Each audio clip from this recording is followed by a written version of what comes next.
स्वागत है। नमस्कार, मैं हूं डॉक्टर ललित, आप सबका साथी, आप सबका एजुकेटर, आपके साथ मैथमेटिक्स के क्वेश्चंस को लेकर प्रैक्टिस सेशन होगा पूरा और देखेंगे आज सभी लोगों को। पहले तो मेरा हार्दिक स्वागत, अभिनंदन है। अगर आपने अभी तक चैनल को सब्सक्राइब नहीं किया है तो भाई जल्दी से चैनल को सब्सक्राइब कर दो, वीडियो को कर दो लाइक, बेल आइकन प्रेस कर लो जिससे कि सभी नोटिफिकेशन आपको मिल जाए और कमेंट करके बताइए सवाल कैसे लगे। तो चलो शुरू करते हैं। पहला सवाल आपके स्क्रीन पर है। निम्नलिखित में प्रश्नवाचक चिन्ह का मान क्या होगा। यहां पर एक प्रश्नवाचक चिन्ह आपके सामने दिया हुआ है, इसका वैल्यू आपको बताना है। क्या होगा इस प्रश्नवाचक चिन्ह का वैल्यू, ये आपको बताना। देखिए ऐसे सवाल बहुत बार एग्जामिनेशन में आते हैं जहां पर आपको भिन्न के नीचे भिन्न दी होती है। तो ऐसे प्रश्नों को सॉल्व करने के लिए हमें क्या करना चाहिए। Good evening to everyone, good evening, good evening, good evening. तो यहां पर आपको क्या करना है, आप इस सवाल को बैक एंड से सॉल्व करते हैं, फ्रंट एंड से सॉल्व नहीं होते हैं। बैक एंड से सॉल्व कैसे करते हैं बता देते हैं आपको। जैसे कि आपने यहाँ पर देखा, तो इस क्वेश्चन मार्क की जगह मैं इसको x मान लेता हूँ और पहले मैं इस वाली पूरी कैलकुलेशन को सॉल्व करता हूँ जो इसके नीचे दी है, उसके बाद हम आगे की बात करेंगे। तो अगर मैं इस कैलकुलेशन की बात करता हूँ 1 + 1/1 + x, तो मैं इसका एलसीएम ले लेता हूँ। एलसीएम क्या आएगा, जब आपने इसकी मल्टीप्लाई इसमें की तो 1 + x + 1/1 + ये क्या हो गया, ये हो गया 2 + x/1 तो यानी इस ब्लू वाले ब्रैकेट का जो वैल्यू है ये है। अब इस क्वेश्चन को वैल्यू को पुट कर देते हैं पीछे वाले सवाल में। इस पूरे क्वेश्चन में इसकी जगह क्या है, अभी आपने निकाला, इसकी जगह ये वैल्यू, तो मैं इसको पुट कर देता हूं यहां पर। और पुट करके क्या आएगा, ये बनेगी वैल्यू ऐसे, यहां लिख देते हैं 1 + 1/2 + x/1 + x। इसको ऊपर ले गए तो क्या हो जाएगा, ये का 1 + x/2 + x और किसके बराबर है, 8/5 के बराबर है। ठीक है, अब इसका एलसीएम ले लेते हैं और इसका एलसीएम क्या आएगा, आपने इसकी मल्टीप्लाई इसमें की तो 2 + x + 1 + x/2 + x = 8/5। अब इसको सॉल्व कर ले, 2 और 1 3 3 + 2x/2 + 2x = 8/5। अब क्रॉस मल्टीप्लाई कर देते हैं तो क्या होगा, 15 + 10x = 16 + 16x। इसको इधर ले आए जी, 15 + 10, ठीक है, कोई प्रॉब्लम तो नहीं है। 2 + x 8x, माफ करिएगा, इट्स 8। ठीक है, अब क्या करें, इसको इधर ले आए, इसको उधर भेज दें तो क्या हो जाएगा, 10x - 8x = 16 - का 15। तो मैं यहां लिख देता हूं आगे, तो 2x = 1 और x = 1/2। तो राइट ऑप्शन क्या होगा, that is 1/2। Right option C, बहुत अच्छे से जवाब दिया आपने, C is the right answer. क्योंकि जब इसमें पुट करेंगे इस वैल्यू को, तो इन सवालों को करते समय हमेशा याद रखना है, आपको एक एक ब्रैकेट को सॉल्व करते जाना और नेक्स्ट वाले में पुट करते चले जाना, you will get the answer. Good evening to everyone. तो राइट ऑप्शन क्या है, इट इज 1/2। बहुत बढ़िया जवाब। एक और सवाल समझ में आ गया होगा। चलो, निम्नलिखित में से कौन सा कथन सही है, which of the following statement is correct. संख्या 9 के बाद शून्य का परिचय दिया जाना चाहिए। स्थानीय मान सिखाते समय शून्य का परिचय दिया जाना चाहिए। पढ़ाई जाने वाली प्रथम संख्या शून्य होनी चाहिए। बच्चों में संख्या ज्ञान विकसित होने के बाद शून्य का परिचय दिया जाना चाहिए। इनमें से आपका जवाब कौन सा होगा। Which of the following statement is correct according to you? 0 should be introduced after number 9. 0 should be introduced when teaching local values. The first number to be studied must be 0. Now after number knowledge develop in children, 0 must be introduced. और यहां पर जवाब को देने की एक तरह से होड़ लगी है और मुझे उम्मीद है आपके जवाब सोच रहे हैं वही होंगे और जो आपने माना है वही आपका जवाब होना चाहिए। तो बता देते हैं, इसका सही जवाब है ऑप्शन नंबर डी। जिन्होंने डी दिया है उनके लिए क्लैप। क्यों है डी, अब समझते हैं। हम अपने बचपन में चलते हैं, जब बचपन में हम पढ़ते थे, छोटे बच्चे थे, तो हमें क्या सिखाया जाता, 1 2 3 4 5 6 7 8 9 10, ये ऐसे पढ़ाते थे। जो ज्यादा उम्र के हैं उन्होंने ऐसे पढ़ा होगा, 1 इकाई, 2 इकाई, 3 इकाई, 4 इकाई, 5 इकाई, 6 इकाई, 7 इकाई, 8 इकाई, 9 इकाई और 10 की दहाई, ऐसे पढ़ा होगा, है ना। तो किसी ने भी कभी देखा कि सबसे पहले 0 को आपको बताया गया हो, नहीं बताया गया था ना। तो पढ़ाई जाने वाली प्रथम संख्या शून्य होनी चाहिए, ये तो हमने नहीं देखा। अब क्या करें, क्या आपको 9 के बाद किसी ने बताया कि 10 में 0 क्यों लगा, नहीं। जब आपने पूरी गिनती 100 तक सीख ली होगी उसके बाद 0 के बारे में विचार आए होंगे, है ना। जब हाँ, वो जब बुक पढ़ ली होगी उसके बाद विचार आपके दिमाग में आए होंगे। तो यानी ये वाला भी गलत हो गया कि 9 के बाद होना चाहिए, क्योंकि हमने तो कभी 9 के बाद नहीं देखा। लेकिन रोशनी, कोई बात नहीं है। स्थानीय मान सिखाते समय देखिए, स्थानीय मान कक्षा 3 में सिखाया जाता है। अकॉर्डिंग टू एनसीएफ स्थानीय मान कक्षा 3 में सिखाया जाता है। अब कक्षा 3 में आने के बाद बच्चों को जीरो का परिचय बताओगे। जब गिनती वो कक्षा 1 में ही पढ़ लेता है तो कक्षा 2 में उसको बता दिया जाता है कि जीरो का सार्थकता क्या है। किसी भी अंक से पहले जीरो लगाने पर उसका कोई मान नहीं होता, किसी के बाद लगाने से उसकी वैल्यू बढ़ जाती है। तो बच्चों में जब संख्याओं का ज्ञान विकसित हो जाता है उसके बाद शून्य का परिचय दिया जाना चाहिए। स्थानीय मान तो कक्षा 3 के बाद शुरू होगा, इसलिए राइट ऑप्शन क्या है, ऑप्शन नंबर 4 करेक्ट आंसर होना चाहिए इसका। ठीक है, आगे बढ़ते हैं। एक और प्रश्न है आपकी स्क्रीन पर। हाँ, वो थोड़ा सा गलत दिया है, मैंने इसको एक्सप्लेन कर दिया, पूरा रोशनी समझ में आ गया होगा आपको। नदी में एक नाव की चाल 20 किलोमीटर प्रति घंटा है और वह दूसरी नाव की चाल 23 किलोमीटर प्रति घंटा है। ये दोनों नाव एक ही दिशा में एक स्थान से एक समय पर चलती हैं। 3.5 घंटे पश्चात उनके बीच की दूरी क्या है? The speed of one boat in the river is 20 km per hour and the speed of another boat is 23 km per hour. Both these boats move in the same direction from one place at a time. The distance between them after their and 3.5 hours. तो समझते हैं जवाब में आपका क्या मुझे मिलता है आंसर। देखिए, इसको समझने की 19.5 तो इसमें ऑप्शन ही नहीं है, तो इस समझने की कोशिश करेंगे। देखिए, ये सवाल कैसा है, ध्यान से समझना। ये सवाल ऐसा है कि ये दो एक जगह चीजें नाव खड़ी थी, नाव यहां पर ये भी थी और ये भी थी। इसकी स्पीड जो नाव की वो 20 किलोमीटर प्रति घंटे की, इसकी स्पीड 23 किलोमीटर प्रति घंटे की है। अब ये दो कंडीशन बनती हैं, एक समान दिशा में और एक विपरीत दिशा में। अच्छा मुझे बताओ, इसका मतलब क्या है कि ये नाव 1 घंटे में 20 किलोमीटर जाती है। इसका मीनिंग क्या है कि दूसरी नाव 1 घंटे में 23 किलोमीटर जाती है। तो मतलब क्या है, 1 घंटे पश्चात सपोज ये यहां होगी, दूसरी वाली यहां होगी, तो इनके बीच का जो डिफरेंस है वो कितना, 3 किलोमीटर है ना। तो यानी इसको बोलते हैं सापेक्ष चाल। क्या बोलते हैं इसको? Relative speed. अब इसका मतलब क्या होता है सापेक्ष चाल का, कि एक टाइम स्लॉट में आपने किलोमीटर प्रति घंटा लिया है, मीटर प्रति मिनट सेकंड लिया है, मीटर प्रति सेकंड, तो जो टाइम क्वांटम है जिसमें आप मेजर कर रहे हैं टाइम को, उस पर्टिकुलर टाइम में उन दोनों के बीच में कितना गैप है, उसी को बोलते हैं सापेक्ष चाल। इसीलिए जब वो एक दिशा में चलती हैं तो सापेक्ष चाल क्या होती है, घट जाती है। और अगर हम बात करते हैं विपरीत दिशा में, फॉर एग्जाम्पल ये नाव इधर को चलती तो ये 20 इधर को जाती, ये 23 इधर को आती, तो उन दोनों के बीच का गैप कितना होता, 23 और 20 के बीच का, तो दोनों को हम जोड़ देते तो ये कितना होता 43। अब कितना है 3। तो बात समझ में आ रही है। रिलेटिव स्पीड क्या होती है, जब वो समान दिशाओं में जाती हैं, एक ही तरफ चलती हैं, तो उनकी बीच की डिस्टेंस उन दोनों का अंतर होती है, और जब वो विपरीत दिशाओं में चलती हैं तो उनकी सापेक्ष चाल उन दोनों का एडिशन होती है। तो यह एक ही दिशा में थी तो उसकी स्पीड कितनी है, 3 किलोमीटर प्रति घंटा। स्पीड कितनी है, 3 किलोमीटर प्रति घंटा। और आप सभी जानते हैं उसने बोला कितनी डिस्टेंस होगी, तो डिस्टेंस बराबर क्या होता है, दूरी बराबर क्या होता है, चाल गुणा समय। अब डिस्टेंस कितनी है पता नहीं, तो यहाँ टाइम कितना है, आपने कहा 3.5 घंटा, और चाल कितनी 3 किलोमीटर प्रति घंटा, तो 10.5 किलोमीटर उसकी बीच की डिस्टेंस है। Is it clear? आप ऐसे भी कर सकते थे कि भाई जब 1 घंटे में वो 3 किलोमीटर जाती, 3.5 घंटे में कितनी जाएगी, आपने कहा 10.5 किलोमीटर। होप सो ये कॉन्सेप्ट समझ में आ गया होगा। क्या सापेक्ष चाल है, सापेक्ष चाल को क्यों जोड़ते हैं, क्यों घटाते हैं, ये सभी डाउट आपके क्लियर हो गए होंगे, है ना। तो राइट ऑप्शन था ऑप्शन नंबर सी। जिन्होंने सी ऑप्शन को चुना है वो एकदम सही जवाब है। एक और प्रश्न आपके पास है, नया क्वेश्चन आपके स्क्रीन पर।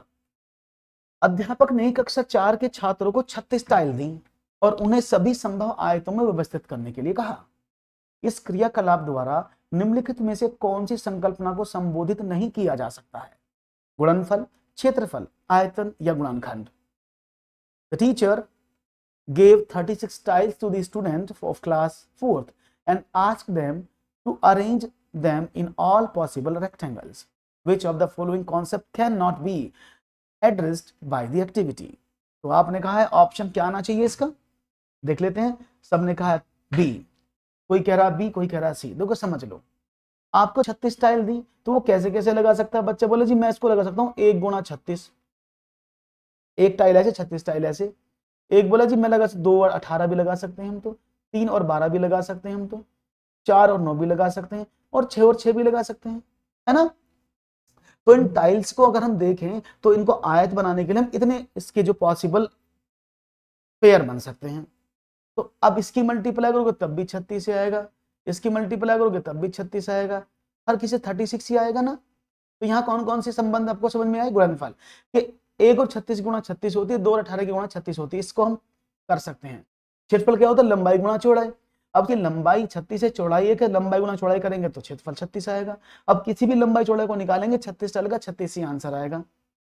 फैक्टर देखो, 36 का फैक्टर 1 गुणा 36 भी होता है, 36 के फैक्टर 2 18 भी होते हैं, 36 के फैक्टर 3 और 12 भी होते हैं, 4 9 भी होते हैं और 6 भी होता है।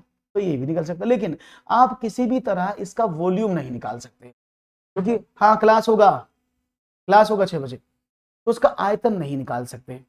वॉल्यूम क्यों नहीं निकाल सकते? क्योंकि वॉल्यूम होता है 3D, त्रिविमीय आकृति होती है वो, 3 विमाओं वाली आकृति, और आप आयताकार आकृति से 3 विमाओं वाली आकृति का ज्ञान नहीं प्राप्त कर सकते। तो इसमें आयतन इसलिए नहीं निकाल सकते क्योंकि आयत का सिर्फ क्षेत्रफल निकल सकता है, वॉल्यूम आप फाइंड आउट नहीं कर सकते। इसलिए राइट ऑप्शन 3 जो है उसको आप ज्ञात नहीं कर सकते, volume can not be determined. एक और सवाल, एक ठोस जैसे की आकृति में दिखाया गया है, घनीय ब्लॉक यानी क्यूबिकल ब्लॉक से बना है, जिसकी प्रत्येक भुजा 1 सेंटीमीटर है, ब्लॉकों की संख्या क्या है? A solid as shown in the figure is made of cubical blocks, each side of which is 1 centimeter. Number of blocks are 52, 60, 72 और 48। हाँ, आयतन के लिए ऊंचाई चाहिए आने, एकदम सही कहा आपने। तो देखते हैं, ठोस जैसा कि आकृति में दिखाया गया है, इस आकृति में घनीय ब्लॉक है, हर एक घन का माप 1 सेंटीमीटर है। तो ब्लॉकों की संख्या कितनी होगी ये आपको देखना है, देखते हैं जवाब क्या मिलता है आपका। तो राइट ऑप्शन मिला है सबसे तेज, यहां पर देने की कोशिश, सभी लोग आंसर देने की कोशिश पूरी भरपूर है, और जवाब देखेंगे आपका कितना मशहूर हुआ है। देखो समझो, बी ऑप्शन जहां तक मुझे लग रहा है आपने सोचा है और वही आप दे रहे होंगे, तो देखो समझने की कोशिश करते हैं। ये कितना है? आपने कहा 1 2 3 4 5, 5 ऐसे वर्ग बने हैं, क्यूब बने हैं, 2 3 4, 4 ऐसे बने हैं। तो अगर मैं एक सतह का निकालूं, इस वाली सतह का क्षेत्र निकालूं, कितने ब्लॉक्स है इसमें? 5 × 4, तो ये 20 है। और ऐसे कितने से 20 इस पर हो गए, 20 इस पर, 20 इस पर, तो 60 टोटल हो गए। और अगर आप इसको वैसे भी कर लेते, लंबाई में 5 है, चौड़ाई में 4 है, ऊंचाई में 3 है, तो इसका वॉल्यूम भी निकालोगे तब भी 60 आपको मिल जाएगा। राइट ऑप्शन है 60, बी। बहुत बढ़िया, सभी लोगों का बी आंसर आया होगा डेफिनेटली, मुझे उम्मीद है आपसे, आपने सही जवाब चुना है। एक और सवाल लेते हैं फिर आपके सामने, चलिए। सुश्री रीना दशमलव के गुणन की संकल्पना का शिक्षण कराने के लिए ग्रिड विधि का उपयोग करती हैं। ये ग्रिड विधि आपके सामने, उसका नमूना नीचे दिया गया है। इस पद्धति के द्वारा सुश्री रीना क्या करना चाहती हैं? संकल्पनात्मक ज्ञान और समस्या समाधान पर ज्यादा बल दे रही हैं और प्रक्रमणशील ज्ञान पर कम। प्रक्रमणशील का मतलब होता है प्रोसीजरल नॉलेज। सीखने के परंपरागत उपागम मीन्स होती है अप्रोच, यानी जो ट्रेडिशनल अप्रोच है उसका उपयोग कर रही हैं। समस्या समाधान कौशल के विकास पर बल दे रही हैं, यानी प्रॉब्लम सॉल्विंग स्किल्स पर जो है बल दे रही हैं। प्रक्रमणी ज्ञान पर ज्यादा बल दे रही हैं और संकल्पनात्मक कम, यानी प्रोसीजरल नॉलेज ज्यादा दे रही हैं, कॉन्सेप्चुअल नॉलेज कम दे रही हैं। तो देखते हैं इसमें क्या होगा। कॉन्सेप्चुअल नॉलेज ज्यादा है, प्रोसीजरल नॉलेज कम है, पहला ऑप्शन ये है। दूसरा उसका अपोजिट है कि प्रोसीजरल नॉलेज ज्यादा दे रही हैं और कॉन्सेप्चुअल कम दे रही हैं। राइट ऑप्शन क्या हो? तीसरा है कि वो ट्रेडिशनल अप्रोच का यूज कर रही हैं, और चौथा क्या है कि वो प्रॉब्लम सॉल्विंग स्किल्स को बढ़ाने की कोशिश कर रही हैं। तो आपका जवाब क्या होगा? Let's see.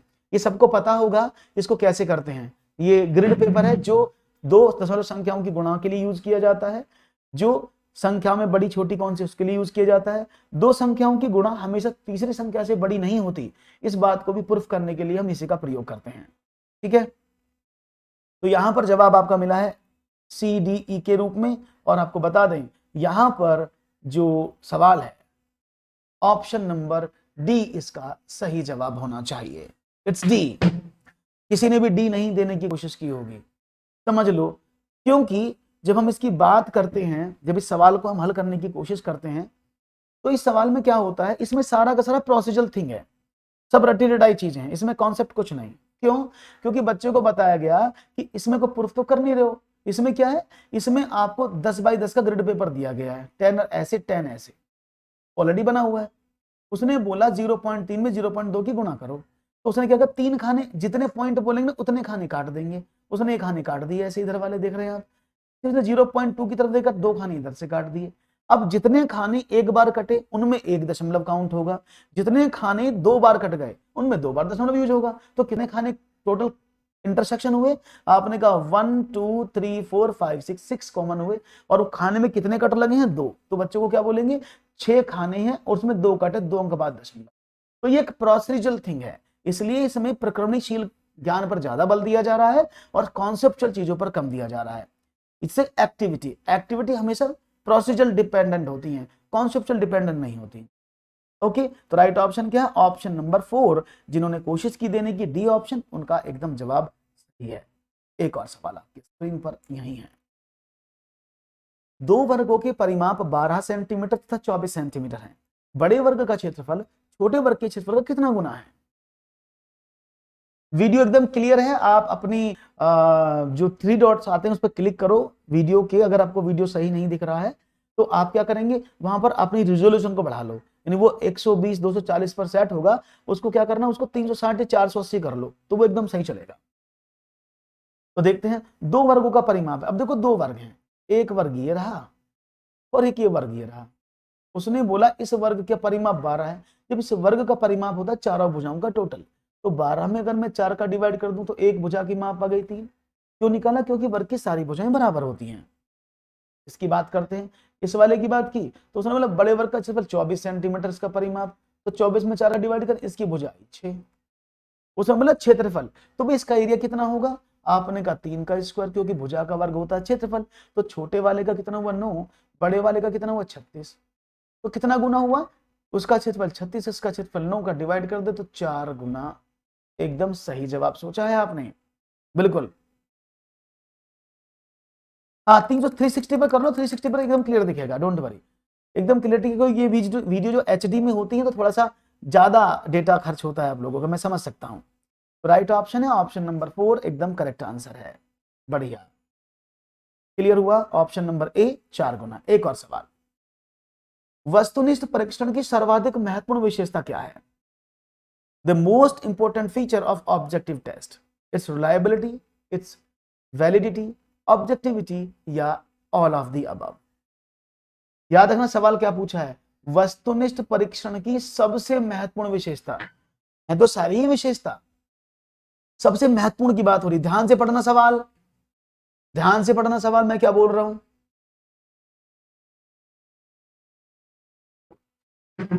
प्रश्न को तरीके से पढ़ें, तभी सवालों को हल कर पाएंगे, नहीं तो गड़बड़ हो जाएगी। देखो, पहले मैं इनकी छोटी सी डेफिनेशन आपको बता दूं। विश्वसनीयता का मतलब होता है कि जो पेपर आपने इसका रिजल्ट डिक्लेयर हो गया वो कभी चेंज ना हो, मतलब जो रिजल्ट आ गया दैट इज फाइनल, उसमें कोई भी चेंज नहीं है, वो एकदम एक्यूरेट है, उसको बोलते हैं विश्वसनीयता। वैधता की बात करते हैं, वैधता का मतलब क्या होता है, जो परीक्षण जिसके लिए बनाया गया वो उसी को मापे, उसके ऊपर की बात ना करे। जैसे इसको बोल सकते हैं आउट ऑफ सिलेबस, नहीं जो आप पेपर दे रहे हैं वो आउट ऑफ सिलेबस ना हो, विद इन सिलेबस हो, तो उसको वैधता बोलते हैं। वस्तुनिष्ठता का मतलब क्या होता है, जो लिखा वस्तुनिष्ठ परीक्षण, ये वस्तुनिष्ठता क्या है, वस्तुनिष्ठता ही वस्तुनिष्ठ परीक्षण होती है। तो वस्तुनिष्ठता का मतलब क्या होता है, कोई भी परीक्षण जिस पर किसी भी शिक्षक का व्यक्तिगत प्रभाव ना पड़े वह वस्तुनिष्ठ होता है।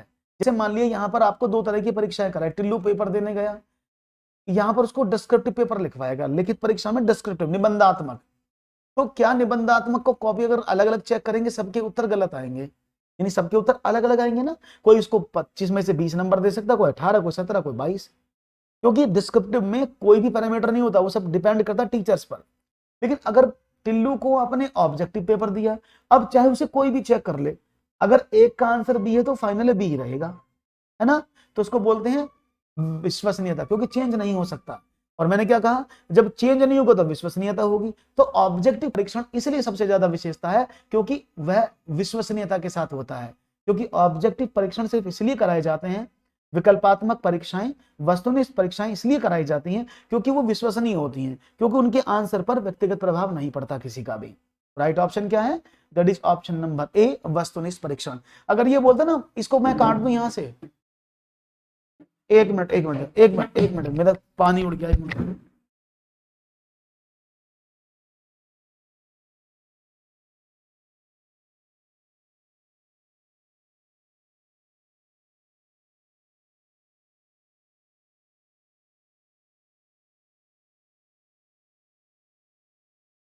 ये, ठीक है। अगर वो ये बोलता ना आपसे कि ये परीक्षण की विशेषता कौन सी है, तो मैं इसमें लगा देता राइट ऑप्शन ये सभी, ठीक है ना। लेकिन उसे पर्टिकुलरली वस्तुनिष्ठ परीक्षण का पूछा तो उसकी विश्वसनीयता सबसे अच्छा आंसर है। एक और सवाल, आंसर ए इस विश्वसनीयता। एक और सवाल, एक आयत की लंबाई p है और इसकी चौड़ाई लंबाई की आधी है। इस आयत का परिमाप क्या होगा यदि उसकी लंबाई दोगुनी कर दी जाए एवं उसकी चौड़ाई को समान रखा जाए। हाँ, एमपी टेट का है आनंद, एमपी टेट का। Length of a rectangle is p and its width is half of the length. What will be the perimeter of this rectangle if its length is doubled and its width kept the same? तो यहां पर जवाब मिला है 5p, सबसे last में 5p है option D option देने की कोशिश। चलो देख लेते हैं। ये भाई आपके सामने एक रेक्टेंगल है, आयत है ना। आपसे कहा गया अगर इसकी आयत की लंबाई p है तो उसकी चौड़ाई कितनी, आधी है, तो p/2 इसकी चौड़ाई होगी। आगे क्या कहा, उस आयत का परिमाप निकालना है, कब, यदि उसकी लंबाई को 2 गुना कर दिया जाए। उसकी लंबाई कितनी होगी, ऐसे। अब ये आयत ऐसे बन गया, उसकी लंबाई 2p हो गई और उसकी चौड़ाई में कुछ भी नहीं किया, चौड़ाई जैसी थी वैसी की वैसी रही। अब इसका परिमाप बताओ, तो परिमाप क्या होता है, आपने का परिमाप होता है, यहां लिख देते हैं 2 × l + b। अब क्या करें, 2 × l कितना है, आपने का 2p और b कितना है, p/2। तो कितना हुआ, आपने का 2 दूनी 4, तो 2 × 5p/2, 2 से 2 कट गया, 5p is the right answer. आसान सवाल है पर थोड़े से घूमने वाले सवाल हैं, तो आराम से इनको करोगे तो कोई दिक्कत नहीं होगी, इजीली आप इनको एक्सेस और मैनेज कर सकते हैं। बहुत बढ़िया जवाब, 5p is the right answer. जिन्होंने 5p किया है वो वेल एंड गुड है। ये बढ़ते हैं एक और सवाल। कक्षा 4 का छात्र अर्जुन संख्या प्रणाली से संबंधित सभी प्रश्नों का उत्तर मौखिक रूप से दे सकता है, परंतु संख्या प्रणाली पर आधारित समस्याओं के हल लिखने में गलतियां करता है। लिखने में उसकी त्रुटियों को सुधारने के लिए सबसे अच्छी उपचारात्मक तकनीक कौन सी है। उसे 10 अभ्यास परीक्षण दें, वास्तविक जीवन के अनुभवों को गणितीय संकल्पनाओं के साथ संबंधित करें, उसको एक कार्य पत्र देना जिसमें समस्या आंशिक रूप से हल की गई हो और उसे खाली स्थान भरने को कहें। संख्या प्रणाली की समस्या हल करने के लिए एक से अधिक तरीके सिखाना। तो देखते हैं आपका जवाब क्या मिलेगा भाई, उम्मीद आपके सामने है। तो चारों ऑप्शन है और चारों ऑप्शन अपनी अपनी विशेषताएं रखते हैं, क्योंकि पैडागोगी में बहुत ही कम केस मिलता है कि कोई स्टेटमेंट गलत हो। वो डिपेंड करता है सिचुएशन पर कि किस सिचुएशन में वो सवाल आपसे पूछा गया है। और यहां पर जवाब मिल रहा है दैनिक जीवन से जोड़ने के लिए, कुछ कह रहे हैं, कुछ कह रहे हैं उसे वर्कशीट दे दो, कुछ कह रहे हैं कि भाई सोच रहे होंगे कि भाई इसमें जो है ना संख्या प्रणाली करने के लिए एक से ज्यादा तरीके दो। तो ये बहुत सारे ऑप्शन यहाँ पर मिल रहे हैं, लेकिन मैं आपको बता दूं दोस्तों, अगर आपने ऑप्शन नंबर बी का चुनाव कर लिया है तो वो गलत है। ऑप्शन नंबर बी गलत विकल्प है। आपका विकल्प सही विकल्प था ऑप्शन नंबर 3, विकल्प 3 को चुने, वो सही है। मैं आपको सारे एक्सप्लेन कर देता हूं, क्योंकि बिना एक्सप्लेनेशन के आप समझ नहीं पाते हैं। रट्टाफिकेशन नहीं करना है, एक एक चीज को समझना है। बच्चे को सबसे पहले क्या, जब आपको उपचार देना है, रेमेडियल टीचिंग करनी है, तो सबसे पहले डायग्नोस करना होगा, क्योंकि डायग्नोस के बिना तो रेमेडियल हो ही नहीं सकती। तो मुझे बताओ उसको डायग्नोस कैसे करोगे, आप कैसे करोगे डायग्नोस। तो आप मोटी सी बात देखो कि भाई उसको प्रॉब्लम क्या है, सवाल पढ़ो दोबारा से। अर्जुन संख्या प्रणाली के संबंधित सभी प्रश्नों का उत्तर मौखिक रूप से दे सकता है, यानी वो मौखिक रूप से सभी सवालों को हल कर सकता है। मतलब उसका कॉन्सेप्ट तो क्लियर है भाई, कॉन्सेप्ट तो क्लियर है ना। अगर वो सवालों को बिना लिखे मुंह मौखिक रूप से सॉल्व कर रहा है तो उसका कॉन्सेप्ट तो क्लियर है, जब तो वो जोड़ रहा है, तभी वो घटा रहा है, तभी वो गुणा कर रहा है।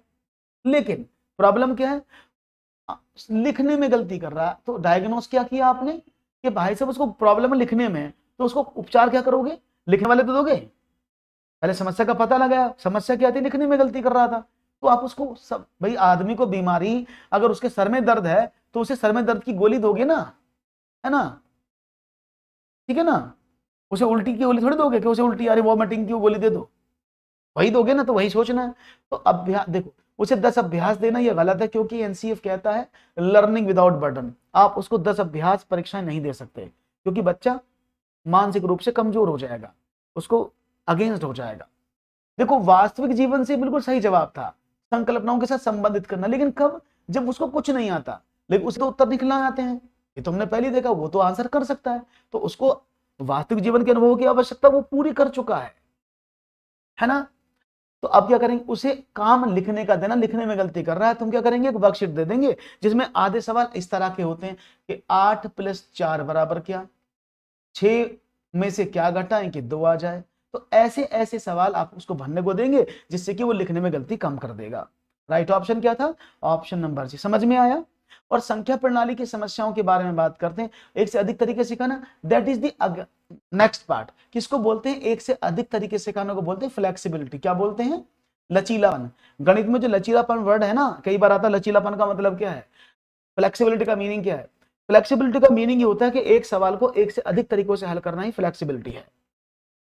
इज इट क्लियर, बात समझ में आ गई। तो मैंने चारों ऑप्शन आपको बता दिए हैं और ये चारों ऑप्शन सही होने चाहिए, ठीक है ना। एक बड़ा अच्छा सा बचकाना सवाल आपके सामने क्वेश्चन है, 11 इकाइयां 11 दहाइयां प्लस 11 सैकड़े किसके बराबर है। 11 units plus 11 tens plus 11 hundreds is equal to what. क्या होगा जवाब, देखते हैं जवाब क्या मिलता है। आपने कहा बहुत तेजी से उत्तर भी देखो, अगर ऐसे सवाल मिल जाए ना तो क्या करते हैं, 11 इकाई तो 11 में 1 की गुणा, इकाई मीन्स 1 तो 11 आपने लिख दिया। 11 दहाई मतलब 10 की गुणा तो कितना हुआ 110। आपसे कहा 11 सैकड़े तो 11 में 100 की गुणा तो कितना हुआ 1100। इन सबको जोड़ दो, 1 2 2 1, राइट आंसर आपके सामने। हाँ बिल्कुल गणेश, ये पेपर मैंने जो ना सॉल्व तो कराए होंगे, लेकिन अब ये जो मिक्सअप क्वेश्चन है, अब मैंने कोई क्वेश्चन कहीं से लिए हैं, कोई क्योंकि प्रैक्टिस सेशन है ये, तो प्रैक्टिस सेशन में ऐसे ही होता है, जो पढ़ाया उसी से तो क्वेश्चन लिए जाते हैं। तो इसमें कोई क्वेश्चन कहीं से उठाया है, कोई कहीं से उठाया, तो 30 क्वेश्चन का एक प्रैक्टिस सेट बनाया आप लोगों के लिए, है ना, तभी तो आप करोगे, नहीं तो फिर नहीं रटाफिकेशन हो जाएगा, इसी को तो प्रैक्टिस बोलते हैं, है ना। चलो आगे बढ़ते हैं, राइट ऑप्शन था ऑप्शन नंबर 3। एक और सवाल, समीक्षा अपने भाई को पढ़ा रही है, उसका भाई कक्षा 5 का छात्र है, संख्या 3560 को लिखते हुए समीक्षा ने कहा यह एक 4 अंक की संख्या है, यह संख्या 5 से पूर्णतः विभाज्य है, इस संख्या की विभाज्यता की जांच करने के लिए सूक्ष्म एवं सटीक तरीका कौन सा होगा। यदि समीक्षा ने सही उत्तर बताया हो तो आपके अकॉर्डिंग समीक्षा का उत्तर कौन सा होना चाहिए था, सवाल है ये। तो देखते हैं आपका जवाब हमें क्या मिलता है, कोशिश करेंगे कि आप समीक्षा के दिए हुए जवाबों को आसानी से बताने की कोशिश करेंगे, और समीक्षा ने क्या कहा तो ये आप बताएंगे जी। तो देखते हैं जवाब आपका क्या मिलता है। तो यह संख्या 5 से विभाज्य नहीं है, इस संख्या के अंकों का योग करके 5 से भाग देने और विभाज्यता की जांच करेंगे। 3560 को सीधे सीधे 5 से भाग देकर विभाज्यता की जांच करेंगे। जिस संख्या के अंत में 5 इकाई के स्थान पर 0 हो उससे विभाज्यता की जांच करेंगे, ठीक है ना। तो यहां पर देखेंगे जवाब क्या मिलता है, क्या आपके जवाब हैं, लेट्स सी देख लेते हैं। थोड़ा सा मतलब हो सकता है इसमें से थोड़ी सी लाइन गायब, मैं लिख देता हूं, है ना, नहीं तो आपको प्रॉब्लम होगी। मैंने थोड़ा सा इसमें एक लाइन छूट गई है, अंत में 0 या इकाई के स्थान पर 5 है,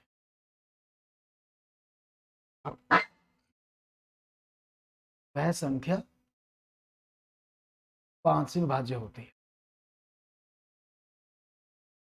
तो आपके अकॉर्डिंग अब तो सबको पता लग गया, अब तो मैंने लिख दिया क्योंकि ऑप्शन इसमें आधा लिखा हुआ था। फिर भी तालियां आप लोगों के लिए, क्योंकि 5 का नियम जब कक्षा में पढ़ा रहे हैं, कक्षा 5 में, तो कक्षा 5 में विभाज्यता के नियम हैं, ठीक है ना। तो मतलब क्या है कि जब आप विभाज्यता के नियम की बात करेंगे तो 3560 की कहेंगे कि शॉर्ट ट्रिक बताओ, सूक्ष्म विधि कौन सी है। तो क्या करेंगे कि यदि इकाई के अंक पर 0 या 5 में से कोई एक अंक आ जाता है वो 5 से कट जाती है, तो अब इसको डायरेक्ट संख्या का अंक, ये तो गलत तरीका है कि अंकों को जोड़ के 5 से डिवाइड करेंगे, ये 3 और 9 का होता है, 5 से विभाज्य नहीं, है गलत लिखा हो क्योंकि संख्या 5 से कट रही है। सीधे सीधे भाग करेंगे तो बहुत टाइम लगेगा, तो सूक्ष्म तरीका क्या है, हम ये चेक करेंगे कि किसी भी संख्या के अंत में इकाई के अंक पर 0 या 5 आता है वो संख्या कट जाती है। बहुत बढ़िया क्वेश्चन है, 63,606 में 6 के स्थानीय मानों का योगफल है। What is the sum of local values of 6 in the given number.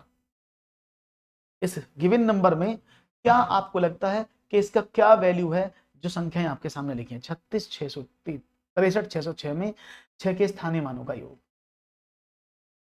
Right option क्या मिलेगा, और आपका जवाब मिलने लगा है मुझे सी 13 का ऑप्शन सी देने की कोशिश, कोई ए बोल रहा है, कोई सी बोल रहा है, सब लोगों के अपने अपने आंसर। देखो मैंने आपको बताया था, पहले मैं बेसिक बता दूं फिर मैं इसका शॉर्टकट बताता हूं आपको, जिससे कि आप देखते बता दो इसका आंसर क्या है।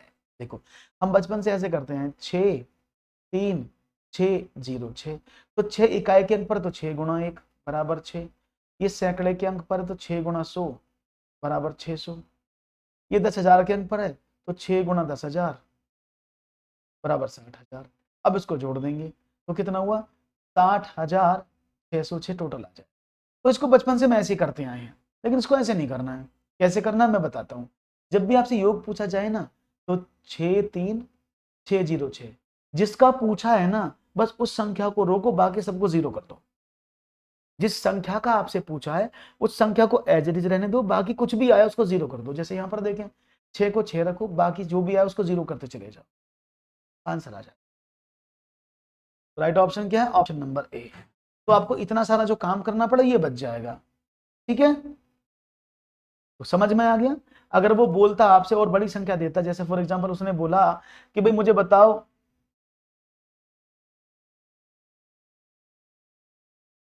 इसमें 2 के स्थानीय मानक के अंकों का योग बताओ, तो आज से तो बहुत टाइम लगेगा।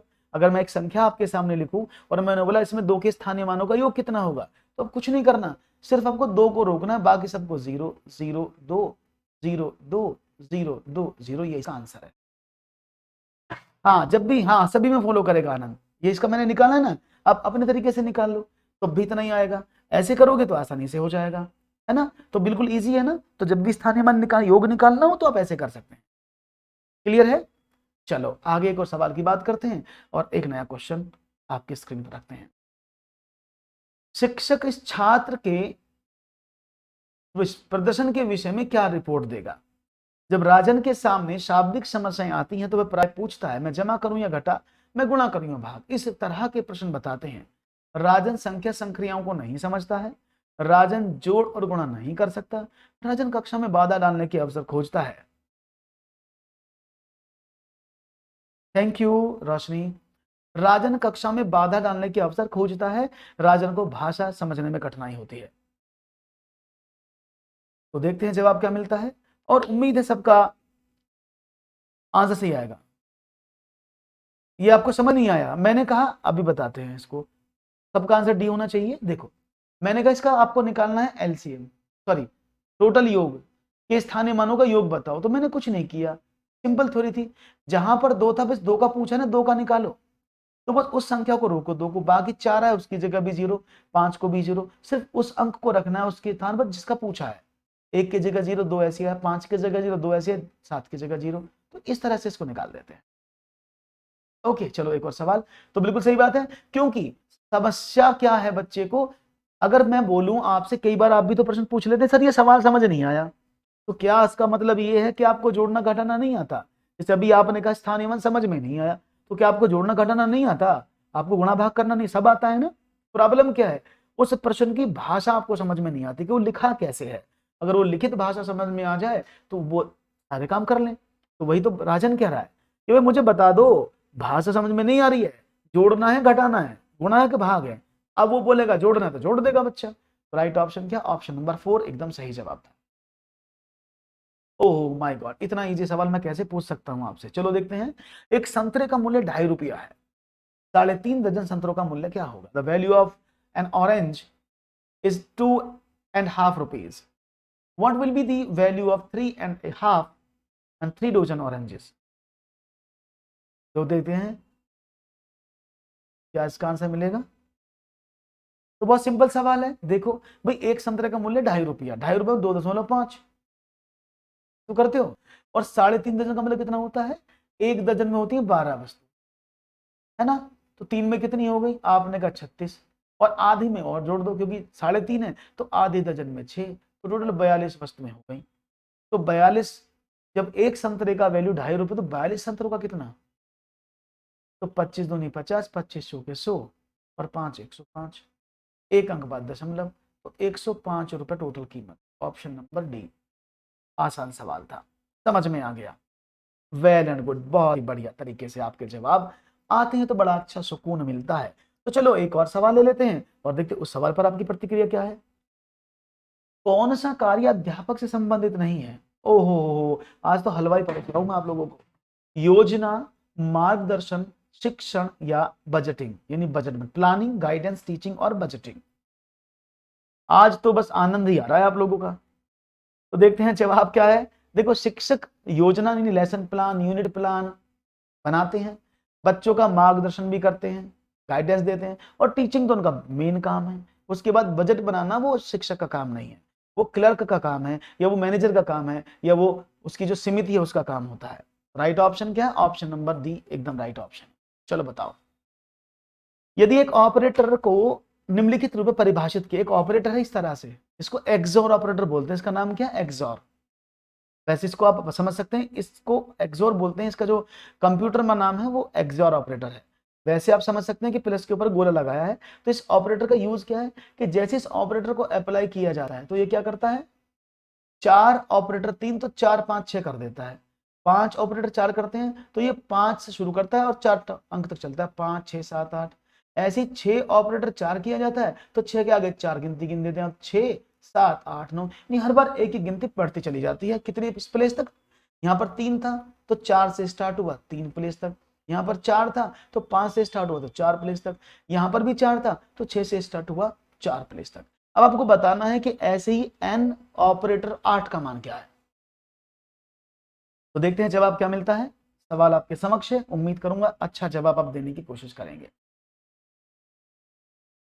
जी, और उम्मीद से भरे हैं आपके जवाब, गलती के चांसेस नहीं होंगे ऐसा मुझे लगता है जी। कर सकते हैं आप, सवाल में कोई गड़बड़ नहीं है, वैसे आप चाहेंगे तो आराम से हो जाए।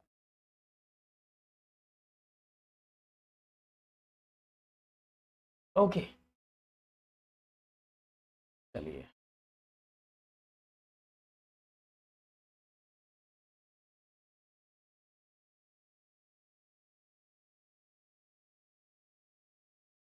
और पोल आने लगे हैं आप लोगों के, चलिए बहुत अच्छी बात है, ऐसे ही पोल मिलेंगे तो बात अच्छी बनेगी। और देख लेते हैं जवाब क्या मिलता है आपका जी। सी, समझ लेते हैं सवाल का मीनिंग क्या है। देखो, उसने क्या बोला, उसने साफ साफ आपसे बोला कि जैसे जैसे ये ऑपरेटर वर्क कर रहे हैं वैसे वैसे ये भी करेगा।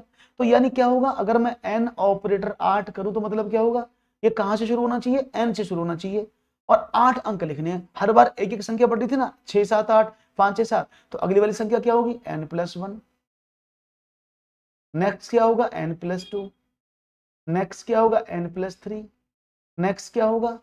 आपने कहा n+4। उसके आगे क्या होगा? n+5। उसके आगे क्या होगा? n+6। उसके आगे क्या होगा? n+7। टोटल 8 हो गई ना। देखो, 8 अंक लेने थे आपको, तो 1 2 3 4 5 6 7 8। अब सबको जोड़ दें तो कितना हुआ? 1 2 3 4 5 6 7 8, 8 तो n हो गए, प्लस देखो 7 और 6 13 और 5 18, 4 22 और 3 25, तो 27 और 28। राइट ऑप्शन क्या आना चाहिए? 8n+28। ये पैटर्न का सवाल है। राइट ऑप्शन क्या है? 8n+28, that is option number C, इसका सही जवाब होना चाहिए। क्लियर है? समझ में आया? तो किसी भी पैटर्न के सवाल को हल करने के लिए आपको जरूरत पड़ती है किस बात की, कि आप उस पैटर्न को पहले क्रैक करें, उस पैटर्न को समझें कि उस पैटर्न के आधार पर वो पूछना क्या चाहता है। जब वो आपको बता दे कि मैं ये पूछना चाहता हूं, then you can easily solve the query. Okay, clear है? सबको समझ में आ गया होगा। तो बढ़ते हैं एक नए सवाल की तरफ। छठभुजाकार पिरामिड के बारे में कौन सा कथन सत्य है, ये आपको बताना है। तो आपको बताना है कौन सा कथन इनमें से सत्य है। बहुत ही आसान सवाल है, और मुझे उम्मीद है कि सवाल में आप आसानी से थोड़ा सा प्रतिक्रियाओं को अपनाएंगे और आप आसानी से इस सवालों को समझने की कोशिश करेंगे। तो देखते हैं आपका जवाब मुझे क्या मिलता है। Let's see what will be the right answer from your side. तो उम्मीद है जवाब आपके अच्छे मिलेंगे और सवालों को समझने की आप कोशिश करेंगे। ठीक है, तो देखते हैं आपका जवाब हमें क्या मिलता है। हमें तो यही उम्मीद है कि आप जी जी, तो मैं उम्मीद करूंगा कि जवाब में आपकी प्रतिक्रियाएं लगातार आए और आप सवालों को अच्छी से तरह मुझे बताएं। तो देखूंगा आपका जवाब मुझे क्या मिलता है, और उम्मीद पर तो पूरी निगाहें टिकी हैं। अब आपका सवाल देने की बारी है। देखते हैं कि आपका सवाल आप पर कितना अत्याचारी है या कितना भारी है, ये तो आप बताएंगे। और मुझे उम्मीद है कि आपके जवाब मुझे अच्छे से मिलेंगे, आसानी से आप इन सवालों के जवाब दे पाएंगे, ऐसा मुझे विश्वास आ रहा है, फीलिंग आ रही है। चलिए, तो यहां पर सवाल का आंसर मिलने लगा है ABCD के रूप में। देखो समझो, इसके 6 षटभुजाकार फलक होते हैं जो 6 आयताकार फलकों से जुड़ते हैं। इसके 6 फलक होते हैं और प्रत्येक फलक षटभुज होता है। एक बिंदु पर मिलते हुए 6 त्रिभुजाकार फलक के साथ इसका षटभुजाकार आधार होता है। तो देखो, अगर हम किसी षटभुजाकार पिरामिड की बात करते हैं तो मतलब उसका जो षटभुजाकार है वो ऐसा होता है। दिखा देता हूं, आपकी स्क्रीन पर दिख रहा है ना, इसे मैंने कलरफुल लिया है।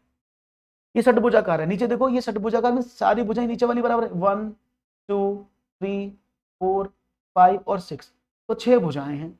अब 6 भुजाओं से जब अब एक पिरामिड का मतलब क्या होता है, वो एक जगह शीर्ष बनेगा उसका, जब इनको जोड़ेंगे तो उतने ही आपके क्या आएंगे, ट्राइंगल्स आ जाएंगे। तो यानी क्या है कि षटभुजाकार आधार होता है 6, इसके अंदर अगर वो अष्टभुजाकार होता, 10 भुजाकार होता तो 10 ही फलक बनती उसकी, जो ये ट्राइंगल बनेंगे। तो जितना उसका बेस होता उतनी ट्राइंगल शेप बनती हैं और वो एक बिंदु पर जाकर मिलती हैं। मतलब क्या हुआ, एक बिंदु पर मिलते हुए 6 त्रिभुजाकार फलक के साथ इसका षटभुजाकार आधार होता है। राइट ऑप्शन से, इसको इंग्लिश में हेक्सागोनल पिरामिड बोलते हैं। क्लियर है भाई, समझ में आ गई बात? कोई प्रॉब्लम तो नहीं किसी को? समझ में आ गई, बहुत बढ़िया। तो ये मैंने इसलिए साथ में चित्र भी दिखा दिया आपको, जो आपको समझ में आ जाए। एक बार, यदि 1/a ratio 1/b ratio 1/c is equal to 4/6 है, तो a ratio b ratio c का मान क्या होगा? If 1/a ratio 1/b ratio 1/c is equal to 4/6 then a ratio b ratio c, we can assume that what will be the right answer? 11, 10, 12। तो option देखते हैं जवाब क्या मिलता है आपका। उम्मीद करूंगा मेरा टाइम है रात को 7:30 बजे, सुबह 6 बजे, 6:15 बजे निशा, ओके, और शाम को 6 बजे।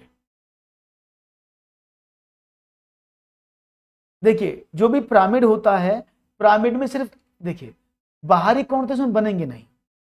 जो भी बाहरी कोण होता है, किसी भी, अगर हम बात करते हैं बेस के कोणों का एंगल कर सकते हैं, बाहरी कोण तो इसमें कहां बने, वो तो सिंपल ऊपर एक चोंच पर जाकर मिल गए, है ना। तो जो बाहरी कोण होते हैं उनका टोटल जो होता है वो हमेशा याद रखिएगा 360 डिग्री होता है। अगर कोई भी बहुभुज है तो उस बेस का आप निकाल सकते हैं। तो देखते सवाल क्या है, इसको बोलते हैं, अगर मैं आपको बेसिक से बताऊं, 1/a ratio 1/b ratio 1/c, ये आया हुआ सवाल है एग्जाम में। तो ये क्या, 4/6 रेशो 10। तो हमने बताया हुआ है आपको कि अगर पहले 1/a है तो इसका वैल्यू 4 अनुपात है, 1/b का वैल्यू 6 अनुपात है और 1/c का वैल्यू 10 अनुपात है। तो मैं ऐसे लिख लूं, अगर 1/a is equal to 4, 1/b is equal to 6, 1/c is equal to 10। तो मैंने इसको देखा, मैंने यहां से a का वैल्यू निकाला, तो a इज इक्वल टू क्या हो जाएगा 1/4, b इज इक्वल टू क्या हो जाएगा आपने कहा 1/6, c का वैल्यू निकाला तो क्या हो जाएगा 1/10। तो ये आपको ABC के वैल्यू मिल गए। अब क्या करें, आपको पूछा a अनुपात b अनुपात c, तो अगर मैं a ratio b ratio c निकालूं तो क्या आएगा 1/4 रेशो 1/6 रेशो 1/10। और मैंने आपको बहुत बार बताया है कि रेशो हमेशा ये अलग अलग है। इसमें मतलब क्या है, 4 में से 1, 6 में से 1, 10 में से 1। तो ये कॉम्बिनिटी जो है, कॉम्बिनिटी बती हुई है, तो आपको एक ऐसी मात्रा लेनी पड़ती है जो तीनों के साथ कॉमन हो, तभी आप रेशो निकाल पाते हैं। तो यानी आप नीचे एक जैसी वैल्यू बनानी पड़ती है, उसको बोलते हैं एलसीएम। आप इसका एलसीएम ले लो, कितना आया, आपने कहा सर इसका एलसीएम आ जाएगा 60। तो क्या करें, 4 से डिवाइड किया 15, 6 से डिवाइड किया 10, 10 से डिवाइड किया 6, तो क्या आया 15/10/6 is the right answer. Right option क्या है, that is the correct answer. Option number D 4 is the right answer. Is it clear? बात समझ में आ गई? Any issue, any problem? No issue, no problem. Clarity आपको समझ में आ गई है और सवाल आपको समझ में आ चुका है, कोई दिक्कत नहीं, कोई प्रॉब्लम नहीं, बहुत बढ़िया, समझ में आया। आगे बढ़ते हैं, एक और सवाल की बात करते हैं। वन मोर क्वेश्चन आपके स्क्रीन पर ये रहा। ज्यामिति समझ को विकसित करने के लिए निम्नलिखित में से कौन सा श्रेणी क्रम सही है? Which of the following hierarchy is correct to develop geometrical understanding? A, that is मानसिक चित्रण, औपचारिक निगमन, बोतल में रखती हूं, औपचारिक निगमन, विश्लेषण, अनौपचारिक निगमन। मानसिक चित्रण, विश्लेषण, अनौपचारिक निगमन, औपचारिक निगमन। औपचारिक निगमन, अनौपचारिक निगमन, मानसिक चित्रण या विश्लेषण। मानसिक चित्रण, विश्लेषण, औपचारिक निगमन और अनौपचारिक निगमन। और ये वॉन हेले के आप सभी जानते हैं, ज्यामिति चिंतन वॉन हेले का बहुत इंपॉर्टेंट है। आपने देखा होगा सीटेट के जितने भी एग्जाम हुए सब में वॉन हेले पूछा गया था, है ना। तो ऐसे ही अगर आप किसी भी एग्जाम की प्रिपरेशन कर रहे हैं तो वॉन हेले बहुत इंपॉर्टेंट है। तो मैंने क्या बताया कि जब भी वॉन हेले की बात करते हैं तो उसके लेवल कितने हैं, टोटल मिलाकर के 5 लेवल हैं। कौन से? जो 0 से स्टार्ट होते हैं, 0, 1, 2, 3 और 4। लेवल 0 होता है विजुअलाइजेशन, 1 होता है एनालिसिस, ये होता है इनफॉर्मल डिडक्शन, ये होता है फॉर्मल डिडक्शन, ये होता है रिगर। इसको हिंदी में क्या बोलते हैं? चाक्षुषीकरण, विश्लेषण, अनौपचारिक निगमन, औपचारिक निगमन और दृढ़ता। ये हिंदी में ऐसे होता है। तो कंडीशन क्या है कि अगर आप लेवल की बात करेंगे तो बच्चा यहां से ऊपर की तरफ सीखना शुरू करता है। तो सबसे पहले क्या आएगा? विजुअलाइजेशन यानी चाक्षुषीकरण यानी मानसिक चित्रण। तो इसमें मानसिक चित्रण है, कोई प्रॉब्लम नहीं है। एनालिसिस, दूसरे पर एनालिसिस आएगा, तो यानी ऑप्शन नंबर 2 हो गया। मानसिक चित्रण, विश्लेषण, अनौपचारिक निगमन और औपचारिक निगमन। क्लियर है? कोई प्रॉब्लम नहीं। हाँ, तो समझ में आया, कोई समस्या आपको नहीं हुई और आपने इजीली सवाल को टैकल कर लिया, इजीली आपको सवाल समझ में आ गया।